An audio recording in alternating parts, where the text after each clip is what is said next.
Eu olho para a cruz e para a cruz eu vou, do seu sofrer participar,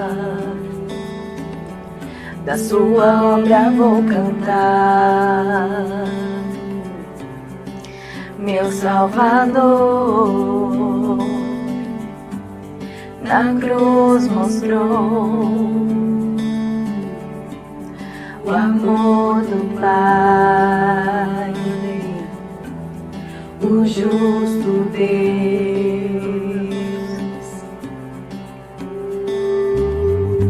Pela cruz me chamou, gentilmente me atraiu e eu, sem palavras, me aproximo, quebrantado por seu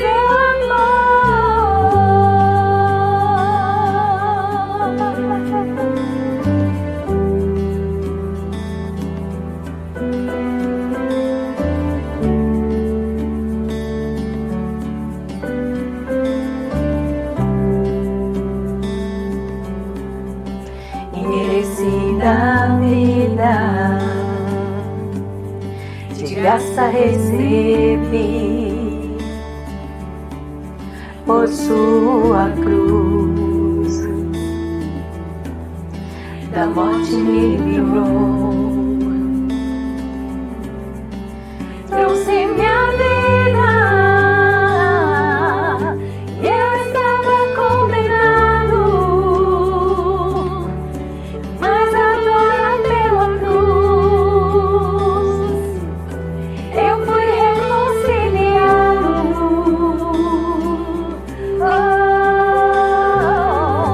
Pela cruz me chamou, gentilmente me atraiu e eu, sem palavras, me aproximo, quebrantado por seu amor. Pela cruz me chamou, gentilmente me atraiu e eu, sem palavras, me aproximo, quebrantado por seu amor.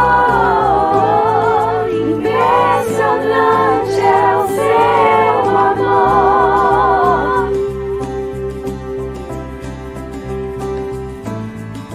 Me redimiu e me mostrou o quanto é fiel.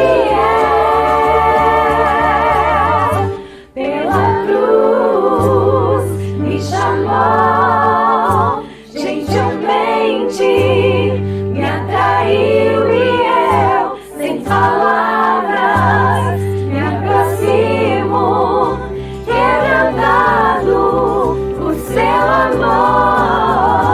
Pela cruz me chamou, gentilmente me atraiu e eu, sem palavras, me aproximo, quebrantado por seu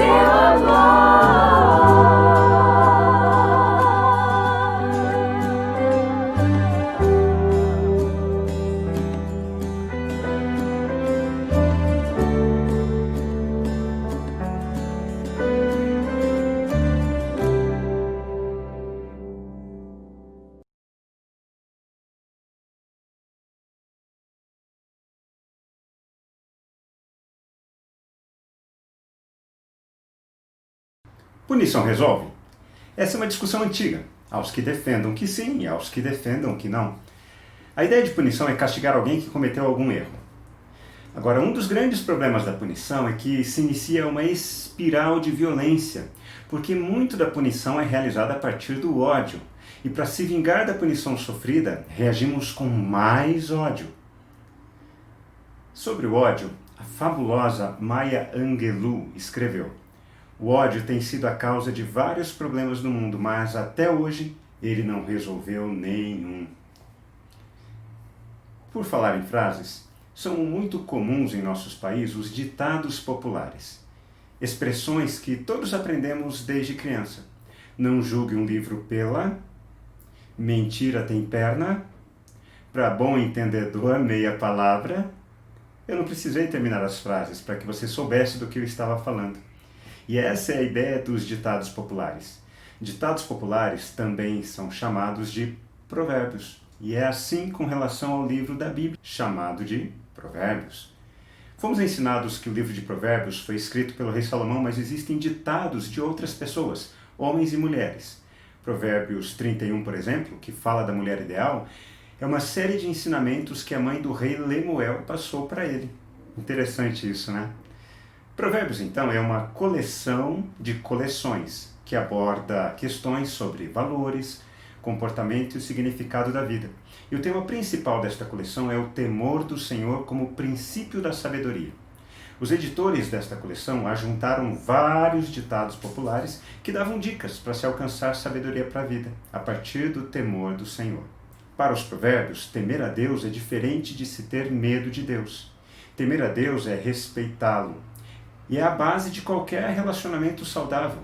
O respeito me impede de ter certas atitudes ofensivas contra quem eu amo. Temer a Deus é viver a vida de uma forma que glorifique a Deus. Nós temos aprendido que a religiosidade humana tem a triste capacidade de tomar tudo ao pé da letra. Não há espaço para a poesia, não há espaço para a beleza. Apenas a rigidez do texto. Pior ainda, fomos ensinados a apenas ler o texto bíblico, sem tentar compreender o seu contexto. Nesta semana, houve um episódio triste de uma pregação onde o pregador ensinava: a correção dos filhos não ocorrerá por meios justos e métodos suaves. É preciso que as crianças sintam dor. Você sabe a diferença entre ser corrigido por uma arte ou desobediência praticada e uma surra levada porque o seu pai ou sua mãe estavam nervosos naquele dia e bateram em você. Quem já apanhou dessa maneira sabe o quanto o seu coração fica cheio de ódio, carregado de indignação e amargura. E o pior de tudo, toda essa punição parece ser incentivada pela Bíblia. Parece. O problema não está na Bíblia, mas na forma como nós lemos a Bíblia. A escritora marroquina Roseline Rey, em seu livro A História da Dor, descreveu que durante a Idade Média houve uma banalização da dor. O sacrifício de Cristo, todo o seu sofrimento para salvar a humanidade, fez da dor um caminho para a verdade. Olha que loucura! Na Inquisição, a tortura não era considerada um ato de violência ou uma maldade. Os torturadores acreditavam que se uma pessoa sofresse como Jesus, seria impossível então para essa pessoa mentir. A dor de Cristo revelou a verdade, por isso a dor revela a verdade da pessoa. Essa ideia louca legitimou a tortura por muitos anos. E a punição através da dor tinha a capacidade de purificar a alma que estava perdida no corpo do pecado. Vocês percebem o quanto isso é demoníaco? Causar dor no outro para que ele aprenda. Vimos nessa semana, em nossas devocionais em Romanos, que a ira de Deus, que estava destinada a todos nós, foi despejada em Jesus. Ele é a propiciação pelos nossos pecados. Jesus tomou sobre si as nossas dores e as nossas enfermidades para que através dele todos nós fôssemos curados. Voltando para o livro de Provérbios, vamos ler Provérbios 22:15. A tolice está ligada ao coração da criança, mas a vara da disciplina a afastará dela. Esse ditado popular judaico, que faz parte do livro de Provérbios, levanta dois aspectos muito importantes sobre o coração humano.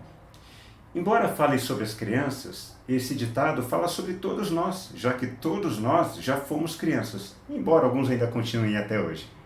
A primeira parte do versículo enfatiza: a tolice está ligada ao coração da criança. Toda criança nasce com essa inclinação. Biblicamente, essa forma de pensar e viver a vida como se eu fosse o centro do universo é tolice. E essa é a estrutura emocional do pecado dentro de cada um de nós. Basta observar com atenção um bebê. Ele acha que existe para ser servido. Ele precisa ser cuidado, alimentado, protegido, limpo. Quando as coisas não acontecem no momento em que ele quer, ele começa a chorar. É dessa tolice que a Bíblia trata. Biologicamente, nós crescemos, mas muitos continuam nesse caminho da tolice. Transportamos essa forma de pensar e viver para o nosso relacionamento com Deus. O ensinamento básico no meio evangélico é que Deus existe para nos tratar como bebês. Ele cuida de nós, Ele nos alimenta, Ele nos protege, Ele nos limpa. E perceba como a tolice é muito sutil.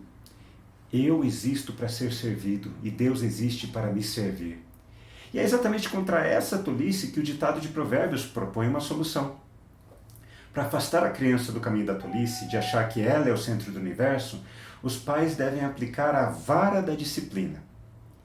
Eu apanhei de vara. Eu corrigi o meu filho com vara. E esse é o nosso problema. Na religião evangélica, nós tomamos o texto das Sagradas Escrituras ao pé da letra. Nós não aprendemos a enxergar a poesia que se encontra nas palavras. Os meus pais foram ensinados dessa maneira. E eu também fui ensinado dessa maneira. Quando falamos em vara da disciplina, onde colocamos a ênfase? Na palavra vara. Associada à ideia que herdamos dos portugueses, influenciados pela Inquisição de que a dor tem a capacidade de trazer a verdade à tona, aplicamos castigos físicos nas crianças como forma de correção. Os mais velhos vão se lembrar de que nas escolas, quando algum aluno precisava ser castigado, ele ficava ajoelhado sobre grãos de milho, ou esses alunos apanhavam de palmatória. Aliás, é daí que vem o nosso ditado, dar a mão à palmatória, indicando que quando erramos, precisamos ser punidos. Nós damos mais ênfase à palavra vara do que à palavra disciplina. Mas perceba que as duas palavras estão ligadas. No hebraico, sebet mussar, vara da disciplina. Para ficar mais claro, vamos ler o Salmo 23, versículo 4. Ainda que eu ande pelo vale da sombra da morte, não temerei mal nenhum, porque tu estás comigo. A tua vara e o teu cajado me consolam. Aí encontramos novamente a palavra vara, sebet. A imagem que o rei Davi pinta nesta poesia tão conhecida é de um pastor de ovelhas. Vara e cajado eram o mesmo instrumento de trabalho do pastor de ovelhas. Era um pedaço de madeira com uma ponta em formato de gancho.